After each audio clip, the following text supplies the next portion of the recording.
Hello everyone. हमने last lecture में देखा था कि expectation of a random variable क्या होता है, ठीक है? हमने उसके पीछे का कॉन्सेप्ट समझा था। Expectation of a random variable क्या होता है, वो एक लॉन्ग रन एवरेज होता है, ठीक है? और हमने expectation of a random variable के फार्मूला वगैरह भी देखे थे कि एक्सपेक्टेशन ऑफ अगर मेरे पास एक डिस्क्रीट रैंडम वेरिएबल है, तो हम एक्सपेक्टेशन ऑफ एक्स कैसे फाइंड आउट कर सकते हैं? Summation over the i x i probability that x equal to x i. ये हमने लास्ट वीक में देखा था और इसके बारे में समझा था। इस लेक्चर में हम ये स्टार्ट करेंगे कि प्रॉपर्टीज ऑफ एक्सपेक्टेशन, जो कि बहुत इंपॉर्टेंट है, ठीक है? प्रॉपर्टीज ऑफ एक्सपेक्टेशन क्या होता है, और फिर हम प्रॉपर्टीज ऑफ एक्सपेक्टेशन को समझने से पहले हम ये समझने की कोशिश करेंगे कि expectation of a function of a random variable क्या होता है, ठीक है? इसका मतलब क्या है कि सपोज लास्ट लेक्चर में हमने ये देखा था कि एक्सपेक्टेशन ऑफ एक्स कैसे फाइंड आउट करते हैं, ठीक है? For example expectation of x की जगह मैं इस बात में इंटरेस्टेड हूँ कि मुझे एक्सपेक्टेशन ऑफ एक्स स्क्वायर क्या होगा। Let's say expectation of 3x क्या होगा, एक्सपेक्टेशन ऑफ 3x स्क्वायर क्या होगा। तो ये सारी चीज़ क्या है, एक्स स्क्वायर, 3x और 3x स्क्वायर, ये सारे क्या function of a random variable x, ठीक है? ये सारे फंक्शन है। तो इसको हम कैलकुलेट कैसे करेंगे? अगर expectation of x square, expectation of 3x, expectation of 3x square पूछा जाए, मतलब expectation of function of random variable पूछा जाए, तो उसके लिए हम प्रोसीड कैसे करेंगे, ठीक है? तो इस प्रोसीजर क्या, जैसे x हमारा रैंडम वेरिएबल है, हम अभी के लिए ये मान के चलते हैं कि x1 x2 अप टू कितनी वैल्यूज ले रहा है, xn, एक फाइनाइट काउंटेबल वैल्यूज ले रहा है, ठीक है? फिर यहाँ पे हम ये देख सकते हैं कि g of x, suppose g of x मेरा कोई फंक्शन, ये g ऑफ x कुछ भी हो सकता है, एक्स स्क्वायर हो सकता है, 3x हो सकता है, 3x स्क्वायर हो सकता है, ये g ऑफ x हमारा कुछ भी हो सकता है। तो g ऑफ x क्या हो जाएगा, यह हमारे यहाँ पे हमारा g ऑफ x1, मतलब ये जो x की वैल्यू है हम इस फंक्शन में पुट कर देंगे। फिर क्या हो जाएगा, g of x2 up to g of x है, ठीक है? प्रोबेबिलिटी हर एक पॉइंट पे सेम होगी जो x के लिए है, ठीक है? तो ये क्या हो जाएगा, probability x equal to x1, इस x2 के लिए probability x equal to x2 up to probability x equal to xn के लिए, ठीक है?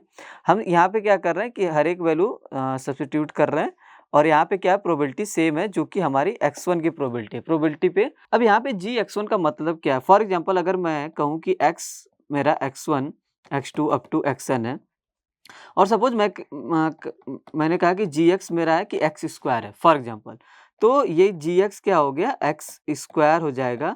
और इस एक्स स्क्वायर का मतलब क्या है, जैसे g ऑफ x1 है, तो g ऑफ x1 मतलब g ऑफ x1 क्या हो जाएगा, हमारा पहले वैल्यू, ये क्या हो जाएगा, x1 स्क्वायर।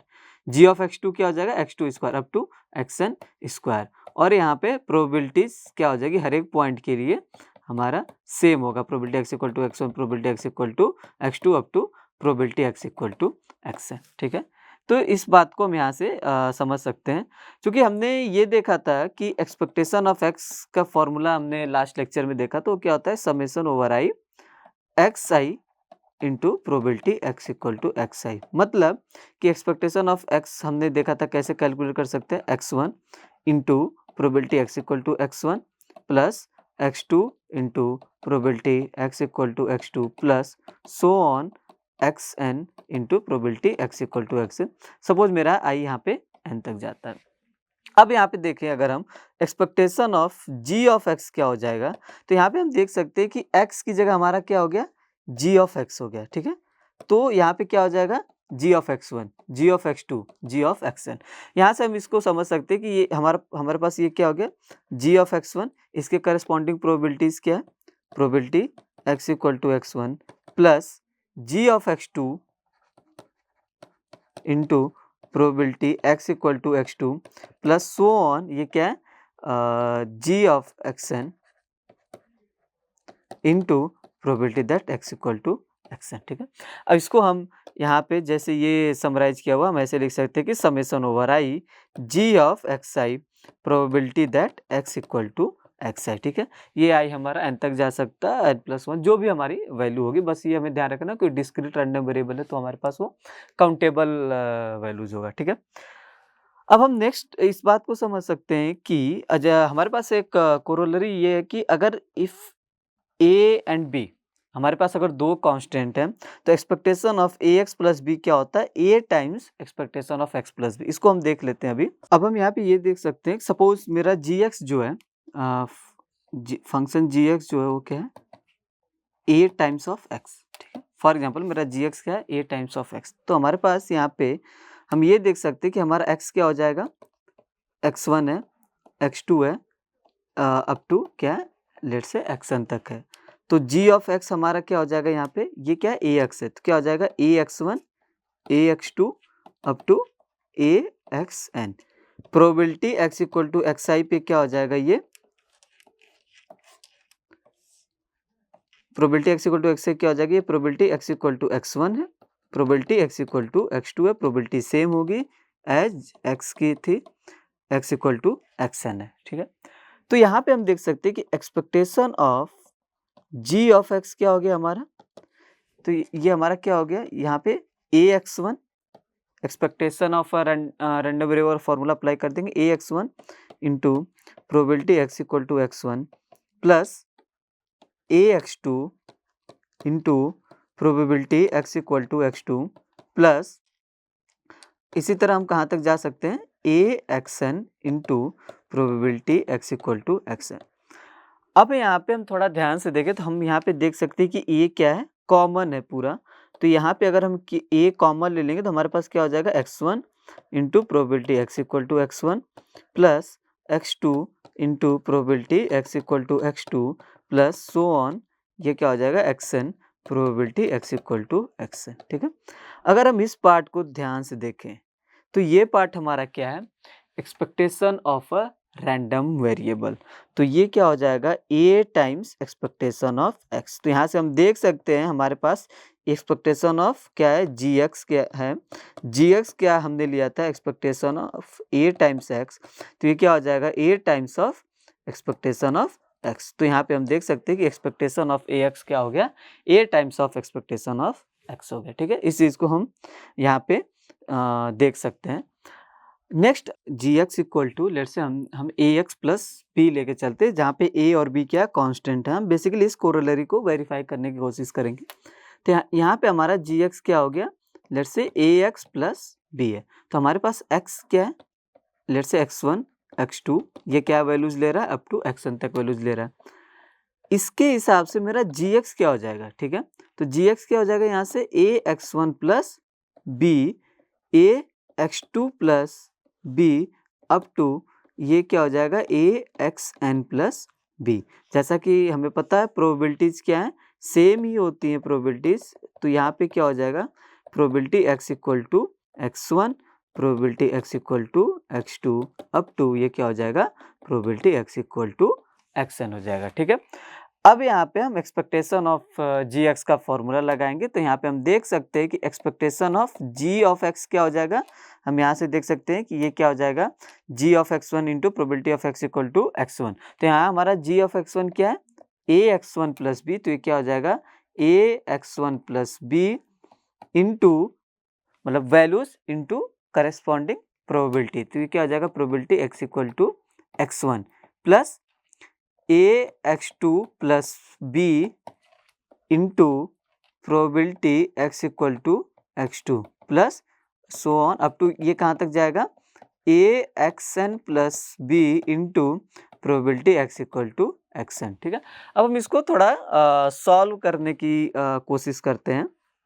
तो यहाँ पे हम देख सकते हैं ये हमारा क्या हो जाएगा, इस पार्ट को अगर हम थोड़ा ध्यान से देखें तो हमारे पास ये क्या हो जाएगा कि a times x1 into probability क्या है, x1 इक्वल टू x1, ठीक है। बेसिकली मल्टीप्लाई कर रहे हैं plus b into probability x equal to x1, ठीक है। ये पार्ट हमें ये दे देगा, ठीक है। इसको ऐसे लिख सकते हैं। फिर दूसरा क्या हो जाएगा, a times of x2 probability x equal to x2 plus b times probability x equal to x2, ठीक है। प्लस इसी तरह ये कहाँ तक चला जाएगा, n तक। तो ये क्या हो जाएगा, a times of xn probability x equal to xn plus b times probability x equal to xn।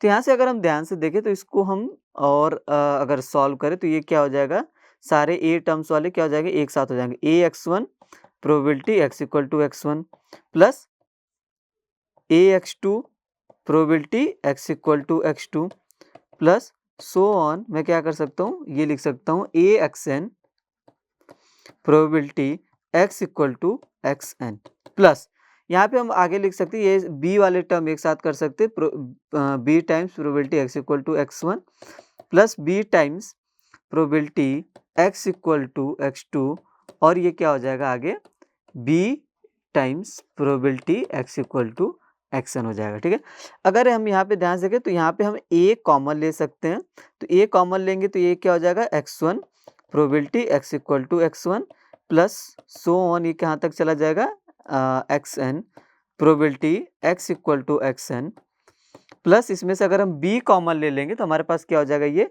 Probability x equal to x1 plus probability ये क्या हो जाएगा x इक्वल टू x2 और फिर probability x equal to xn। यहाँ पे हमें थोड़ा ध्यान देने की जरूरत है, ये क्या है, अगर हम इस टर्म को देखें तो ये क्या है, expectation of a random variable x, ठीक है, प्लस b टाइम्स, अगर हम इस चीज को देखें तो ये क्या है, चूंकि हमारा x एक डिस्क्रीट रैंडम वेरिएबल है और डिस्क्रीट रैंडम वेरिएबल के करस्पॉन्डिंग क्या है, सारी प्रोबेबिलिटीज है, तो हमें पता है कि एक वैलिड प्रोबेबिलिटी मास फंक्शन होने के लिए क्या प्रॉपर्टी होती है कि सम ऑफ ऑल द प्रोबेबिलिटीज क्या होना चाहिए, इक्वल टू 1 होना चाहिए। तो ये क्या summation of all the probability है और summation of all the probabilities क्या हो जाएगा, 1 हो जाएगा, तो b इंटू 1, तो हमारे पास क्या आ गया यहाँ से a times expectation of x plus b। तो हम यहाँ पे देख सकते हैं कि हमने स्टार्ट किया था expectation of a x plus b, जो कि हमारा जी एक्स है, ये क्या हो गया a times of expectation of x plus b. तो यहाँ से हमारा हम कह सकते हैं one of the important property है और हमने इस चीज़ को वेरीफाई कर लिया। आगे हम देखेंगे कि इसका एप्लीकेशन कैसे कर सकते हैं। ठीक है, ठीक है। तो सपोज मेरे पास एक क्या है एक्स, यहाँ पे इसको हम एक एग्जांपल के थ्रू समझने की कोशिश करते हैं। एक्स हमारा एक डिस्क्रीट रैंडम वेरिएबल है विद फॉलोइंग डिस्ट्रीब्यूशन, मतलब एक्स हमारा वैल्यूज ले रहा है -1 with probability 0.2, 0 with probability 0.5, 1 with probability 0.3। ठीक है, हम इसको देख सकते हैं एक वैलिड प्रोबेबिलिटी मास फंक्शन है। क्यों? क्योंकि हर एक प्रोबेबिलिटी क्या है, ग्रेटर देन इक्वल टू 0 है, 0.2 greater equal to 0, 0.5 greater equal to 0, 0.3 greater equal to 0 है। Sum of all the probability equal to 1 है, 0.2 प्लस 0.5 0.7 प्लस 0.3 जो कि हमारा 1 है। तो क्वेश्चन ये है कि अगर मेरा y equal to g x और इक्वल टू एक्स हो, मतलब हमारा फंक्शन ऑफ क्या है, रैंडम वेरिएबल एक्स स्क्वायर है और उसको हमने यहाँ पे y ले लिया तो वो चलेगा, मतलब y equal to g x कहूँ और g x equal to x square. तो बेसिकली हमें ये फाइंड करना है what is the expectation of y, मतलब हमें फाइंड करना है expectation of g of x, मतलब ये क्या हो जाएगा एक्सपेक्टेशन ऑफ x स्क्वायर। ठीक है, मतलब हमें expectation of a function of random variable find out करना है। तो हमने देखा था कि एक्सपेक्टेशन ऑफ जी एक्स हम कैसे कैलकुलेट करते हैं, summation of i g of x i into probability x equal to x i, मतलब हर एक मेरे पास अगर एक्स है, x1 x2 xn है, तो जी ऑफ एक्स क्या हो जाएगा, g of x1 g of x2 up to g of xn, और प्रोबेबिलिटीज क्या हो जाएगी, सेम हो जाएगी। तो probability x equal to x1 होती है, probability x equal to x2, probability x equal to xn। तो ये प्रोबेबिलिटी क्या है, जैसे जो ये सेम है, जो प्रोबेबिलिटी होगी x मेरा x1 लेगा, प्रोबेबिलिटी x2 लेगा, वही प्रोबेबिलिटी जी x1 जी x2 जी x3 के लिए हो जाएगा। तो यहाँ पे हमारे पास x है -1 0 1, तो x स्क्वायर क्या हो जाएगा, जी ऑफ x क्या हो जाएगा हमारा, -1 का स्क्वायर क्या हो जाएगा 1, 0 का स्क्वायर 0, 1 का स्क्वायर अगेन 1। प्रोबेबिलिटी क्या है हर एक वैल्यूज पे, ठीक है, ये प्रोबेबिलिटी सारी सेम रहेंगी, ठीक है, चेंज नहीं होगी। तो ये क्या हो जाएगा 0.2 0.5 0.3। तो expectation of g of x क्या हो जाएगा हमारा, एक्सपेक्टेशन ऑफ एक्स स्क्वायर क्या हो जाएगा, एक्सपेक्टेशन हमें पता है कैसे फाइंड आउट करते हैं, वैल्यू इंटू रिस्पेक्टिव प्रोबेबिलिटी। तो यहाँ पे क्या हो जाएगा 1 into 0.2 plus 0 into 0.5 plus 1 into 0.3, तो क्या हो जाएगा 0.2 प्लस 0 प्लस 0.3, ये क्या हो जाएगा 0.5 हो जाएगा। ठीक है, तो हम यहाँ पे देख सकते हैं कि ये जो हमारा y है, यहाँ पे ये दो पॉसिबल वैल्यूज ले रहा है, 0 और 1। यहाँ पे हम देख सकते हैं 0 और 1 ले रहा है। ठीक है, तो प्रोबेबिलिटीज क्या हो जाएगी यहाँ पे, तो y 0 ले रहा है, इस बात की प्रोबेबिलिटी क्या है 0.5, अब वाई वैल्यू 1 ले रहा है, इस बात की प्रोबेबिलिटी क्या है, ये 2 केसेस में हो रहा है। वाई कब कब 1 लेगा, जब x -1 हो, और वाई 1 तब भी ले रहा है जब x 1 हो। तो हम इन दोनों प्रोबेबिलिटीज को ऐड कर देंगे तो क्या हो जाएगा, 0.2 प्लस 0.3 क्या हो जाएगा, 0.5। बेसिकली ये क्या हो रहा है, प्रोबेबिलिटी y इक्वल टू 1 ले रहा है कब, probability x equal to -1 and probability x equal to 1। इन दोनों केस में वो वैल्यू y इक्वल टू 1 लेगा, और ये क्या हो जाएगा 0.2 प्लस 0.3 जो कि 0.5 हो जाएगा। तो यहाँ पे हम देख सकते हैं, तो यहाँ पे अगर मुझे एक्सपेक्टेशन ऑफ y निकालना हो तो क्या हो जाएगा, मुझे पता है एक्सपेक्टेशन ऑफ रैंडम वेरिएबल क्या है, 0 इंटू 0.5 प्लस 1 इंटू 0.5, तो ये क्या हो जाएगा 0.5। तो हम देख सकते हैं कि ये आंसर और ये आंसर सेम है, तो दोनों तरीके से हम सेम आंसर ला सकते हैं। ठीक है, यहाँ पे हमने देखा एक्सपेक्टेशन ऑफ y क्या हो गया, -1 स्क्वायर इंटू 0.2। सेम चीज़ जैसा कि हमने यहाँ पे gx कर रखा है जो कि y ही है। ठीक है, और यहाँ पे क्या आ गया, 0.5 आ गया। या फिर हम यहाँ पे फाइंड आउट कर सकते हैं कि डिस्ट्रीब्यूशन ऑफ y क्या है, 0 और 1 है। 0 की प्रोबेबिलिटी 0.5 है और 1 लेने की प्रोबेबिलिटी क्या है, भी 0.5 है। ठीक है, एक चीज़ हम यहाँ पे देख सकते हैं कि एक जो नॉर्मल मिस्टेक लोग हमेशा कर देते हैं, वो एक्सपेक्टेशन ऑफ एक्स स्क्वायर को सेम समझते हैं कि एक्सपेक्टेशन ऑफ एक्स का होल स्क्वायर है। ये बिल्कुल सही नहीं है। इस बात का हमें ध्यान रखना चाहिए कि expectation of x square expectation of x के होल स्क्वायर के सेम नहीं होता है, क्योंकि एक्सपेक्टेशन ऑफ एक्स स्क्वायर का मतलब क्या है, हमें क्या करना होता है कि x square probability x equal to x i. मतलब यहाँ पे हो क्या रहा है कि हमें पहले x जो हमारा रैंडम वेरिएबल x है, ठीक है, अगर मुझे एक्सपेक्टेशन ऑफ एक्स स्क्वायर निकालना हो तो यहाँ पे हमारा एक्स स्क्वायर क्या हो जाएगा, x1 square up to xn square respective probability, उसके बाद हम एक्सपेक्टेशन ऑफ एक्स स्क्वायर निकाल, मतलब हम पहले वैल्यूज का स्क्वायर ले रहे हैं उसके बाद एक्सपेक्टेशन निकाल रहे हैं। जबकि इस केस में क्या है कि एक्सपेक्टेशन ऑफ एक्स हम निकाल देंगे, ठीक है, और उस वैल्यू का मतलब जो एक्सपेक्टेशन ऑफ एक्स निकाला उसका होल स्क्वायर है। ठीक है, वो ये दोनों चीज़ डिफरेंट है। इसको हम इस एग्जांपल के थ्रू समझ सकते हैं। इस एग्जांपल के थ्रू हम क्रॉस चेक कर सकते हैं। जैसे कि यहाँ पे हमारे पास क्या है, एक्सपेक्टेशन ऑफ एक्स स्क्वायर क्या आया, 0.5 आया। ठीक है, अब यहाँ पे अगर हम एक्सपेक्टेशन ऑफ एक्स निकाले तो हमारा क्या हो जाएगा, -1 into 0.2 plus 0 into 0.5 plus 1 into 0.3, तो क्या हो जाएगा -0.2, ये 0 और ये 0.3, तो क्या हो जाएगा 0.1 हो जाएगा। तो एक्सपेक्टेशन ऑफ एक्स स्क्वायर 0.5 है, एक्सपेक्टेशन ऑफ एक्स का होल स्क्वायर क्या हो जाएगा 0.1 का होल स्क्वायर जो कि 0.01 है। तो यहाँ से हम देख सकते हैं कि expectation of x square equal नहीं है एक्सपेक्टेशन ऑफ एक्स के होल स्क्वायर के। ठीक है, तो इस चीज़ को हमें ध्यान में रखने की ज़रूरत है। ठीक है, यहाँ पे हम देख सकते हैं ये बात। अब जो हमने प्रॉपर्टीज पढ़ी एक्सपेक्टेशन ऑफ रैंडम वेरिएबल की, हम उसको एक एप्लीकेशन के थ्रू समझने की कोशिश करेंगे। तो सिनेरियो ये है कि Sanjay and Anita work for the same company, वो एक ही कंपनी के लिए काम करते हैं। Anita's Diwali bonus is a random variable whose expected value is 15,000 rupees.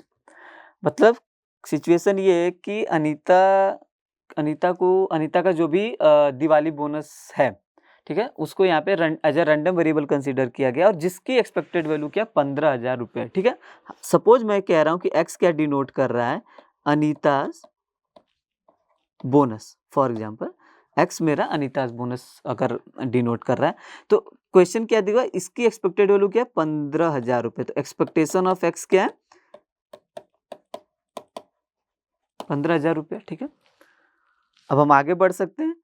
आगे अगर हम बढ़े तो हम देख सकते हैं कि Sanjay's bonus is set to equal to 90% of Anita, find the expected value of Sanjay's bonus. तो यहाँ पे क्या दिया गया, पहले तो हमने क्या लिया था, एक्स कैसे डिफाइन किया था, अनीता बोनस, और एक्सपेक्टेशन ऑफ एक्स हमें दिया था 15,000। ठीक है, अब लेट्स से वाई डिनोट करता है संजय's बोनस। ठीक है, मतलब संजय का बोनस क्या है, मैंने एज अ वाई डिनोट कर दिया, और क्वेश्चन ये दिया कि ये जो संजय का बोनस है ये क्या है, इक्वल टू 90% ऑफ अनीताज बोनस। तो ये जो संजय का बोनस है, मतलब ये क्वेश्चन दिया हुआ है कि Sanjay bonus equal to 90% of किसके, अनीताज बोनस, ठीक है। तो ये क्या है y, 90% मतलब 0.9, तो 90% ऑफ अनीताज बोनस क्या हो जाएगा 0.9 टाइम्स x। तो ये हमें इक्वेशन दिया हुआ है। क्वेश्चन ये कि हमें expected value of y find out करना है, मतलब expected value of 0.9 times x calculate करना है। हमने प्रॉपर्टीज में ये देखा था कि एक्सपेक्टेशन ऑफ ax क्या होता है, a times of expectation of x। तो हमारे पास यहाँ पे a की जगह क्या है 0.9 है, तो ये क्या हो जाएगा 0.9 टाइम्स एक्सपेक्टेशन ऑफ x, और 0.9 टाइम्स एक्सपेक्टेशन ऑफ x कितना 15,000 दिया हुआ है, तो ये क्या हो जाएगा 13,500 रुपीज़, ठीक है। तो ये हो जाएगा संजय का दिवाली बोनस। तो यहाँ पे हम देख सकते हैं कि कैसे हमने अप्लाई कर लिया एक्सपेक्टेशन की प्रॉपर्टीज को, ठीक है। यहाँ पे हमने देख लिया, ठीक है। सपोज अगर हम थोड़ा सिनेरियो चेंज करते हैं, संजय बोनस जो है अगर set to equal to 1000 more than Anita's bonus, मतलब कि जितना अनीता का बोनस उससे 1000 रुपये ज़्यादा संजय का बोनस अगर सेट है, इसका मतलब कि यहाँ पे जो संजय बोनस ये क्या इक्वल टू कितना, अनीता के बोनस के कितना 1000 रुपये ज़्यादा है। तो इसका मतलब y इक्वल टू क्या है हमारे पास x प्लस 1000, ठीक है। ये इक्वेशन मिला। अब हमें उसका एक्सपेक्टेड वैल्यू निकालना है, तो एक्सपेक्टेड वैल्यू ऑफ y क्या हो जाएगा, expected value of x plus 1000, यहाँ से क्या हो जाएगा एक्सपेक्टेशन ऑफ x प्लस 1000, ठीक है। तो यहाँ पे क्या हो जाएगा एक्सपेक्टेशन ऑफ x क्या है 15,000 प्लस 1000, ये क्या हो जाएगा 16,000 रुपये, ठीक है। तो यहाँ से हम देख सकते हैं कि हमारे पास दोनों इक्वेशन सॉल्व हो गए। तो हमने यहाँ पे देखा कि हमने ये जो expectation of ax plus b की प्रॉपर्टी है, a times of expectation of x plus b कैसे यूजफुल हुआ है। जैसे कि यहाँ पे पहले फर्स्ट केस में क्या है हमारा a हमारा क्या हो गया 0.9, जबकि b हमारा क्या हो गया 0, तभी ये expectation of 0.9 times of x हमने क्या निकाला 0.9 times of expectation of x। दूसरे केस में हम देख सकते हैं हमारा a क्या था 1 था और b क्या था 1000 था, ठीक है। तो हमें बेसिकली उस कांस्टेंट्स को आइडेंटिफाई करना है कि उसकी वैल्यूज क्या होगी और उसके अकॉर्डिंग हम प्रॉपर्टीज को अप्लाई कर सकते हैं।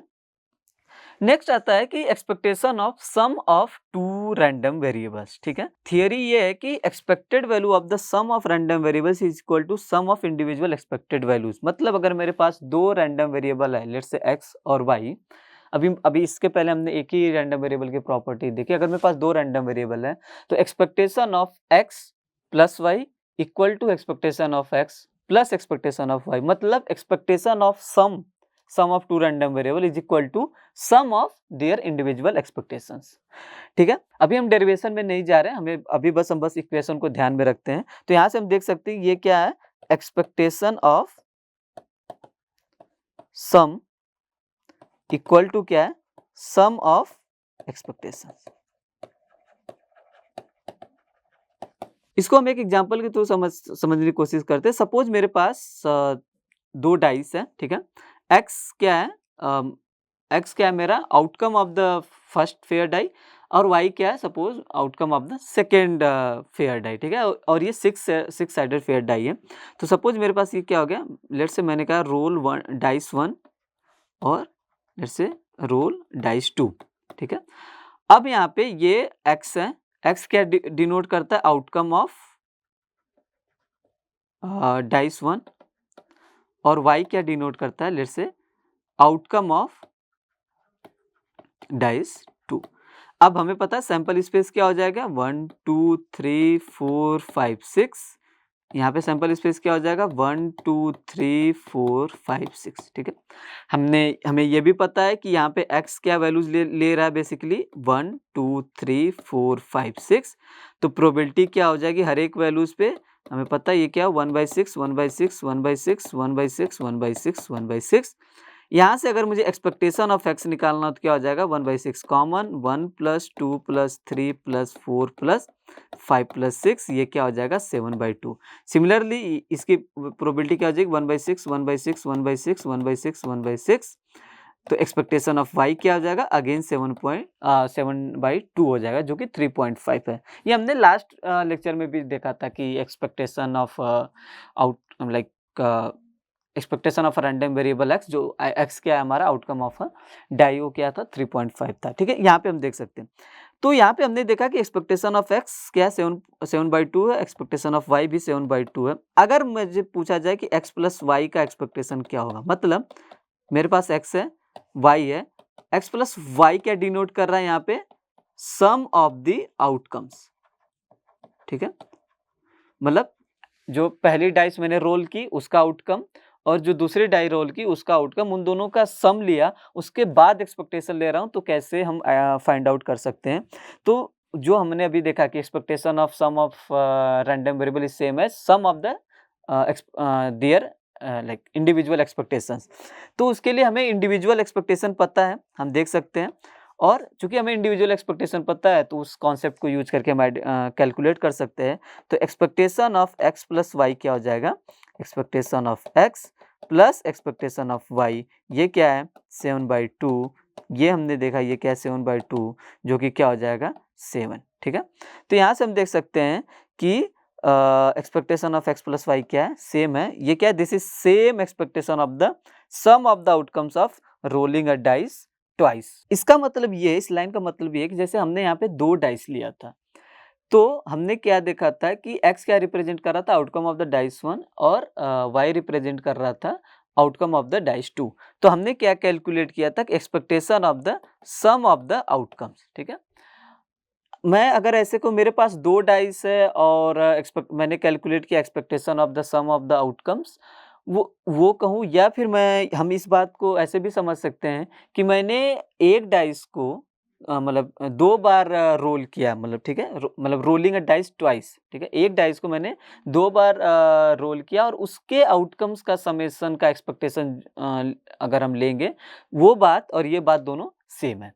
मतलब इन शॉर्ट, मैं 2 अलग-अलग डाइस लूँ, उनको रोल करूँ, उनके आउटकम का समेशन लेके फिर एक्सपेक्टेशन लूँ, या एक डाई को मैं 2 बार रोल करके और दोनों बार दोनों बार रोल करने के बाद जो आउटकम्स आए हैं, उन आउटकम्स का सम लेके एक्सपेक्टेशन लूँ, दोनों बात सेम है। ठीक है? यहाँ पे हमें एक्सटेंशन का मतलब कि जैसे हमने अभी तक 2 रैंडम वेरिएबल के लिए देखा था, x प्लस वाई क्या था? Expectation of x plus y, expectation of x plus expectation of y था। अगर मैं इसको ऐसे भी कह सकता हूँ, expectation of x1 plus x2 क्या हो जाएगा? Expectation of x1 plus expectation of x2। अगर मेरे पास 2 से ज़्यादा रैंडम वेरिएबल है, 3, 4, 5, let's say up to k, तो हम उसको k तक जनरलाइज़ कर सकते हैं, क्योंकि इन शॉर्ट हमें पता है कि expectation of sum equal to क्या है? Sum of expectations. ठीक है? तो यहाँ पे हम देख सकते हैं कि अगर मेरे पास k डिस्क्रीट रैंडम वेरिएबल हो, x1, x2, xk, k discrete random variable हो, तो expectation of summation of all k xi's, ठीक है, इक्वल टू समेशन हो जाएगा किसका? Expectation of xi। इसका मतलब यहाँ पे ये है कि मैं क्या लिख दूंगा? Expectation of x1 plus x2 plus x3 plus so on plus xk equal to क्या हो जाएगा? Expectation of x1 plus expectation of x2 plus so on plus expectation of xk। हम डेरिवेशन में अभी नहीं जा रहे, ठीक है। इसको हम यहाँ पे देख सकते हैं, अगर मेरे पास k सपोज 2 है, मतलब सम ऑफ 2 रैंडम वेरिएबल्स, क्या हो जाएगा? Expectation of x1 plus x2 क्या हो जाएगा? Expectation of x1 plus expectation of x2। अगर मेरे पास k 3 है, तो ये क्या हो जाएगा? Expectation of x1 plus x2 plus x3, जो कि सेम होगा expectation of x1 plus expectation of x2 plus expectation of x3। ठीक है, इस सेम चीज को हम एक कॉन्सेप्ट के थ्रू समझने की कोशिश करते हैं। ये कॉन्सेप्ट क्या है कि suppose tossing a coin 3 times. तो लास्ट लेक्चर में हमने ये देखा था कि suppose number of heads, let's say x क्या रिप्रेजेंट करता है? Number of heads obtained in 3 tosses, ये टोटल 3 टॉसेस में। तो हमने देखा था कि एक्सपेक्टेशन ऑफ x कितना आया था? 3/2, मतलब 1.5 आया था। ठीक है, इसको हम यहाँ पे वेरीफाई कर लेते हैं। ठीक है, इसको हम समझने की कोशिश करते हैं। सपोज मैं कह रहा हूँ toss a coin i times. ठीक है, i टाइम्स मतलब यहाँ पे अभी हम लेके चल रहे हैं, i क्या है? 1, 2, 3, मतलब मैं 3 टाइम्स टॉस कर रहा हूँ। ठीक है, हम यहाँ पे समझ, सपोज मेरे पास ये क्या है? टॉस 1, टॉस 2 और टॉस 3। आई मैं अभी मैं 3 तक लेके चल रहा हूँ। तो यहाँ पे मेरा ये क्या हो जाएगा, x1, सपोज x1 क्या रिप्रेजेंट कर रहा है, टॉस 1 के लिए मैं लेके चल रहा हूँ, x1 क्या रिप्रेजेंट कर रहा है, number of heads, toss 2 x2 भी रिप्रेजेंट कर रहा है नंबर ऑफ हेड्स, x3 भी रिप्रेजेंट कर रहा है नंबर ऑफ हेड्स, ठीक है। अब यहाँ पे x1 अगर नंबर ऑफ हेड्स में मैं इंटरेस्टेड हूँ तो मैं यहाँ पे हम ये लेके चल सकते हैं कि 0 और 1, ये वैल्यू 0 1 लेगा। 0 किसके लिए ले रहा है, टेल के लिए, 1 किसके लिए ले रहा है, हेड के लिए। सेम 0 1 0 1, अगर मैं एक कॉइन टॉस करूँ, यहाँ पे टॉस 1 का मतलब i इक्वल टू 1 है, मतलब कॉइन मैंने पहली बार टॉस किया, सेकेंड टाइम टॉस किया और थर्ड टाइम टॉस किया, ठीक है। तो यहाँ पे अगर हम देख सकते हैं प्रोबेबिलिटीज क्या हो जाएगी, ठीक है, चूंकि ये एक फेयर क्वाइन है, अनबायस्ड क्वाइन है, तो यहाँ पे 0 की प्रोबेबिलिटी क्या हो जाएगी 1/2, 1 की भी प्रोबेबिलिटी 1/2, यहाँ पे भी 1/2 1/2, यहाँ पे भी 1/2 1/2, ठीक है। हर एक केस मतलब ये यहाँ पे x1 0 लेगा 1/2, x1 1 लेगा 1/2, x2 वैल्यू 0 ले रहा विथ प्रोबेबिलिटी 1/2, x2 वैल्यू 1 ले रहा विथ प्रोबेबिलिटी 1/2, x3 वैल्यू 0 लेगा विथ प्रोबेबिलिटी 1/2, x3 वैल्यू 1 लेगा विथ प्रोबेबिलिटी 1/2। तो यहाँ से एक्सपेक्टेशन ऑफ x1 क्या हो जाएगा 0 इंटू 1/2 प्लस 1 इंटू 1/2, जो कि क्या हो जाएगा 1/2। इसी तरह एक्सपेक्टेशन ऑफ x2 क्या हो जाएगा 1/2, एक्सपेक्टेशन ऑफ x3 क्या हो जाएगा 1/2। सपोज मैं ये कह रहा हूँ कि x1 plus x2 plus x3 क्या रिप्रेजेंट्स कर रहा है, number of total heads in 3 tosses, ठीक है। x1 क्या रिप्रेजेंट कर रहा है, number of heads in first toss, x2 number of heads in second toss, x3 number of heads in third toss. तो x1 plus x2 plus x3 क्या represent करेगा, number of total heads in these 3 tosses. तो अगर मुझे expectation of x1 plus x2 plus x3 calculate करना है, ठीक है, तो हमें पता है expectation of sum equal to क्या है, सम ऑफ एक्सपेक्टेशंस। तो ये क्या हो जाएगा, expectation of x1 plus expectation of x2 plus expectation of x3। हमने ये देखा एक्सपेक्टेशन ऑफ ईच xi क्या है 1/2 मतलब 0.5, 1/2 प्लस 1/2 प्लस 1/2 जो कि क्या है 3/2, जो कि क्या है 1.5। तो ये 3/2 हमने लास्ट लेक्चर में भी देखा था। तो यहाँ से हम देख सकते हैं कि xi बी है random variable which equals 1 if the outcome is head, 0 otherwise, मतलब 0 कब, जब वो टेल लेगा, ठीक है। तो जब वो टेल आएगा तो एक्सपेक्टेशन ऑफ ईच एक्स हमने देखा क्या 0.5, यहाँ पे देख सकते हैं एक्सपेक्टेशन ऑफ x1 क्या है हाफ मतलब 0.5, एक्सपेक्टेशन ऑफ x2 हाफ, ठीक है, ईच एक्स मतलब ये हम आई टाइम्स कॉइन को क्या कर रहे हैं, टॉस कर रहे हैं। ये 3 टाइम्स भी हो सकता है, 4 टाइम्स भी हो सकता है। अगर सपोज यहाँ पे टॉस 4 है, ठीक है, तो सेम होगा x4 0 1 half half, expectation of x4 क्या हो जाएगा 1/2 आ जाएगा, ठीक है। तो अगर मुझे expectation of x1 plus x2 plus x3 plus x4 निकालना हो तो क्या हो जाएगा, expectation of x1 plus expectation of x2 plus expectation of x3 plus expectation of x4, ये क्या हो जाएगा half plus half plus half plus half, मतलब क्या हो जाएगा 4/2 हो जाएगा यहाँ पे ये, ठीक है। तो 4/2 का मतलब यहाँ पे क्या हो जाएगा 2, ठीक है। तो यहाँ पे हम देख सकते हैं ये क्या है, चूंकि इसको हम इस तरह से भी समझ सकते हैं, 3/2 क्या हो गया 1.5, 4/2 क्या हो गया 2, तो इसको हम समझ सकते हैं कि n लेके चल सकते हैं, मतलब ये क्या है 3 इंटू 1/2 है, ये क्या है 4 इंटू 1/2 है। तो जैसे हमने यहाँ पे 3 टॉस के लिए देखा है, 4 टॉस के लिए देखा, इसी तरह अगर मुझे n टाइम्स मैं अगर टॉस कर रहा हूँ, ठीक है, तो ये क्या हो जाएगा 0.5 इंटू एन, मतलब 1/2 इंटू एन। तो यहाँ पे हमने देखा 3 के लिए क्या था 1/2 इंटू 3, 4 के लिए क्या था 1/2 इंटू 4। इसी तरह हम n तक जनरलाइज कर सकते हैं। जैसे यहाँ पे 3 के लिए हमारे पास क्या आ गया, expectation of x1 plus x2 plus x3 क्या हो गया 3 इंटू 0.5 जो कि 1.5। ये सेम हमने निकाला था 3 इंटू हाफ 3/2 जो कि क्या था 1.5।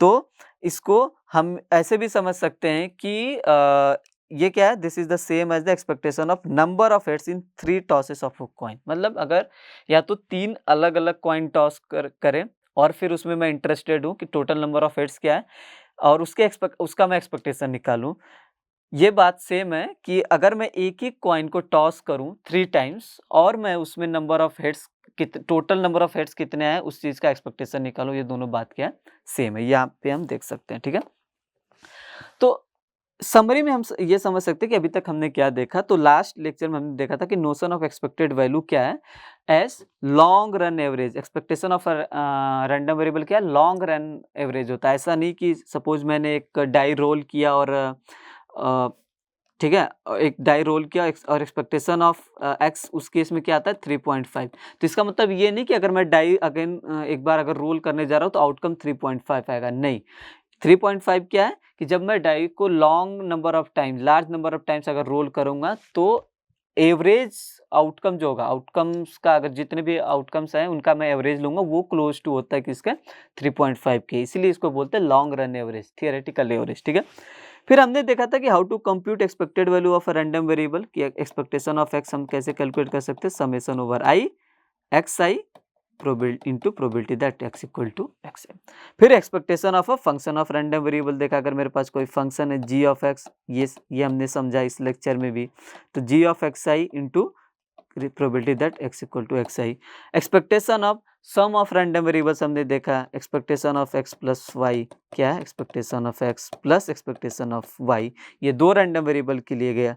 अगर इन जनरल की बात करें तो ये क्या हो जाएगा, expectation of summation of i equal to 1 to k x i क्या हो जाएगा, summation of i equal to 1 to k expectation of x i, मतलब expectation of sum equal to sum of expectations. ठीक है, अब हम नेक्स्ट लेक्चर में ये देखेंगे कि variance of discrete random variable क्या होता है। ठीक है, ओके, थैंक यू।